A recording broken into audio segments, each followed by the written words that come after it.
Welcome. My name is Yorick Schmerwitz, and I will present the new Delta-SCF methods in ORCA 6.1 to you. In Delta-SCF, we are interested in the excited states of molecules because in the excited state, they can undergo several interesting processes. We want to describe these excited states using density functional theory because it comes at a similar cost as ground state calculations, and we have immediate access to the forces on the positions of the nuclei in excited states, enabling us to perform geometry optimizations, molecular dynamics simulations, or simulate reactions in excited states. One of the great advantages of the Delta-SCF time-independent DFT approach over time-dependent DFT is that we have immediate access to double excitations, such as this double excitation in the ethylene molecule. These are torsional energy curves, where the torsion is the rotation around the CC double bond in the molecule. The N state is the ground state, and the Z state is the lowest valence doubly excited state. As you can see, with the PBE functional, the doubly excited energy curve comes out in qualitative agreement with multi-reference configuration interaction singles and doubles results shown in black. This analysis can be extended to a conical intersection in ethylene as well. A conical intersection is a degeneracy between adiabatic electronic states. In this case, the conical intersection calculated with Delta-SCF and the PBE functional shown here is between the N ground state and the V lowest valence singly excited state of the molecule.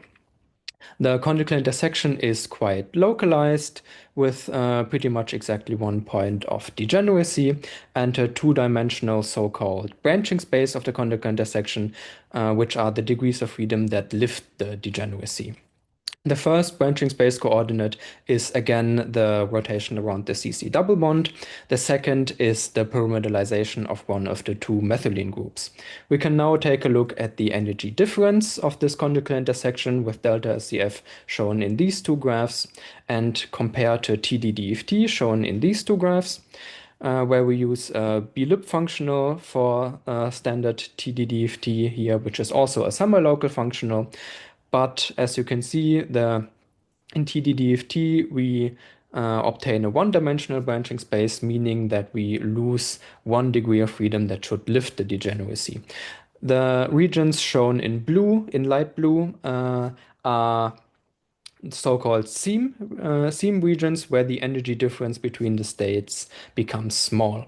Even if we move to a hybrid functional B3-lib with standard TD-DFT, we still obtain a one-dimensional branching space, but we also encounter a negative energy gap shown indicated by the red region here.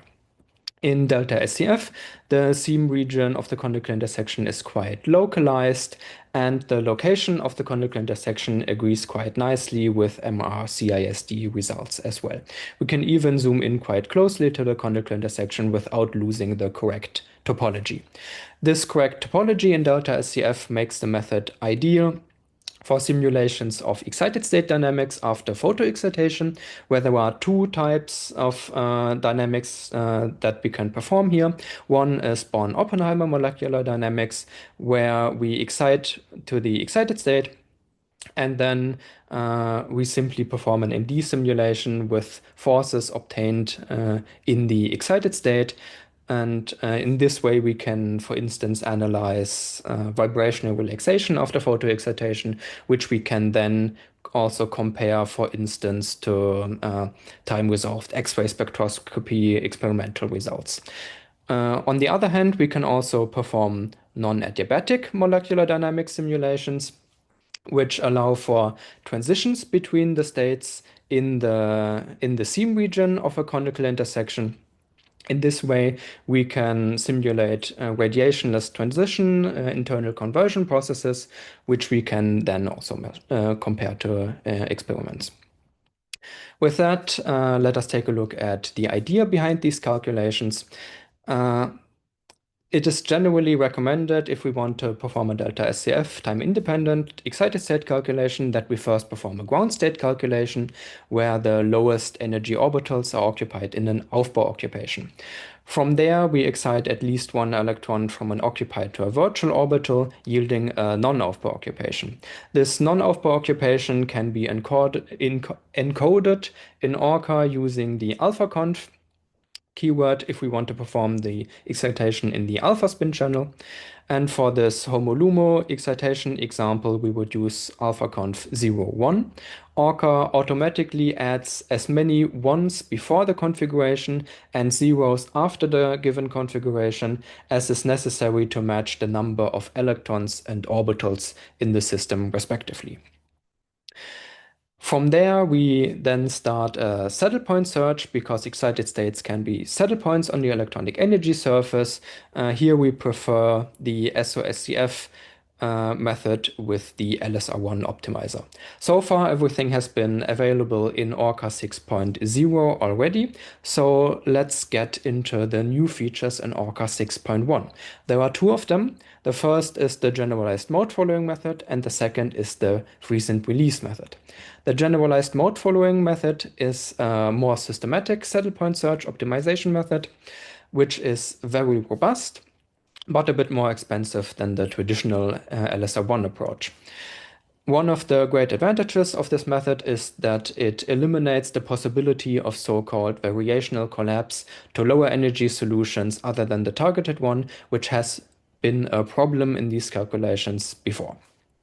This method is generally for the tricky convergence cases, and you can invoke it by using the simple input keyword GMF.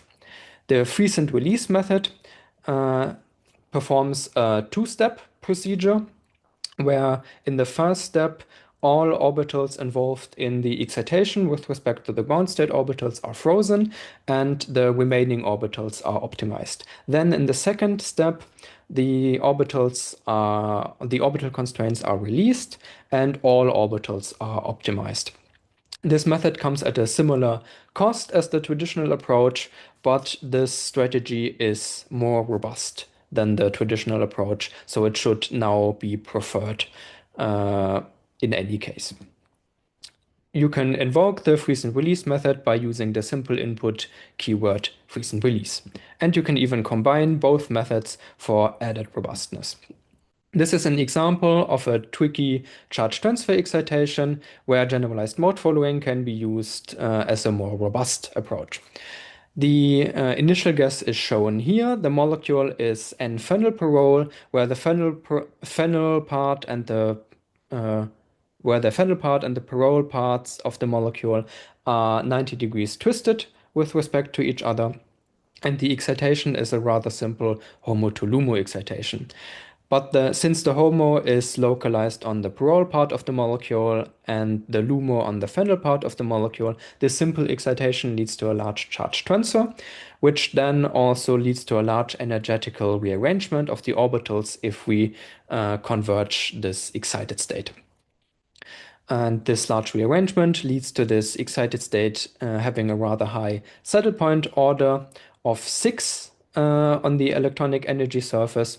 This saddle point order is a key ingredient of the generalized mode following method, but you do not need to worry about it because it is determined automatically by the algorithm.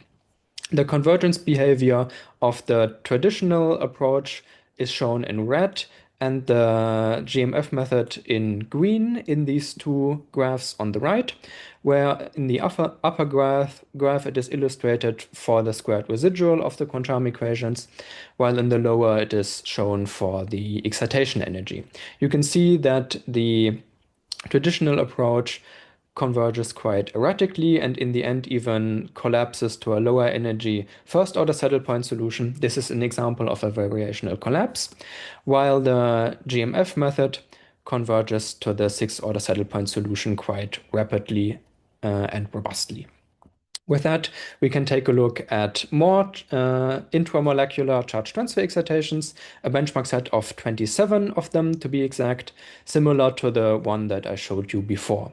Here we compare the mean absolute errors for TD-DFT and orbital optimized calculations using the PBE, BLIP, and LDA functionals. The error of the orbital optimized calculations is quite a bit smaller than for TD-DFT for the entire set of charge transfer excitations, but this is particularly the case for the subset of long-range charge transfer excitations, where long-range means charge transfer distance, dCT, larger than 1.5 angstrom. In these two graphs on the right, we performed linear regression analyses of the error on the excitation energy with respect to the charge transfer distance for the PBE functional. And for TD-DFT, you can see that the absolute error increases quite rapidly with the charge transfer distance, while the orbital optimized calculations, there the error does not depend on the charge transfer distance as much, yielding a more balanced description in Delta-SCF. With that, let us take a look at how to actually perform these calculations for an example of formaldehyde. Again, we first perform a ground state calculation here using a spin unrestricted formalism, a hybrid functional with Grimme-Dufour dispersion correction, and the DEF2 SVP basis set. If we now want to perform a Delta-SCF excited state calculation, we add the MO-read keyword and provide the ground state GBW file. And then we use the Delta-SCF keyword to perform a Delta-SCF calculation and provide the alpha-conf keyword to request an excitation in the alpha spin channel. Here, to mix things up, we perform a HOMO to LUMO +1 excitation. And then we request the freeze and release method by using the freeze and release keyword. As a general rule of thumb, anything that can be done in ground state DFT can also be done in Delta-SCF, thinking of, for instance, Grimme dispersion correction, but also solvation effects or geometry optimizations. The output consists of two separate SCF cycles. The first is a constraint optimization where where orbitals 7 and 9, the HOMO and LUMO +1 of formaldehyde, are automatically constrained. Then the SCF calculation is performed. Once this is converged, the frozen orbitals are automatically unconstrained and another SCF cycle is performed. And once this is converged, we actually have the Delta-SCF excited state solution. The configuration and the orbital energies are shown here. This is clearly, the non-off-bar occupation clearly shows that this is an excited state solution, but you might have noticed that we requested a HOMO to LUMO +1 excitation, but this configuration looks like it corresponds to a HOMO to LUMO excitation. This can happen particularly if we use hybrid functionals. The converged configuration does not necessarily have to match the initial configuration exactly, but this still definitely corresponds to a HOMO to LUMO +1 excitation. If we want to perform a GMF calculation, we use the GMF simple input keyword. Additionally, the GMF method is only performed in the unconstrained optimization block of the freeze and release method. The output looks quite a bit different because the GMF method needs to evaluate the lowest eigenvectors of the electronic Hessian at every optimization step. And at the first step, it needs to also evaluate the target saddle point order. This is done automatically by solving for a few of the lowest eigenvectors of the Hessian. Once the eigenvectors of the Hessian are converged, the corresponding eigenvalues of the Hessian are printed, and then the generalized mode following method uses the number of negative eigenvalues, in this case 2, as an estimate for the target saddle point order. So here the target saddle point order is then set to 2. From that point on, the method will only solve for the lowest 2 eigenvectors of the Hessian. Once this optimization procedure is converged, we obtain the same solution as before. With that, let me summarize. I have shown you two new Delta-SCF optimization methods that are available in ORCA 6.1. The freeze and release method is a more robust protocol for general use, while the generalized mode following method is a very robust method that is a bit more expensive than the freeze and release method and should be used for the tricky cases. As a general rule of thumb, again, anything that can be done in ground state DFT can also be done in Delta-SCF. With that, all that is left for me to say is have fun with these new methods and happy science.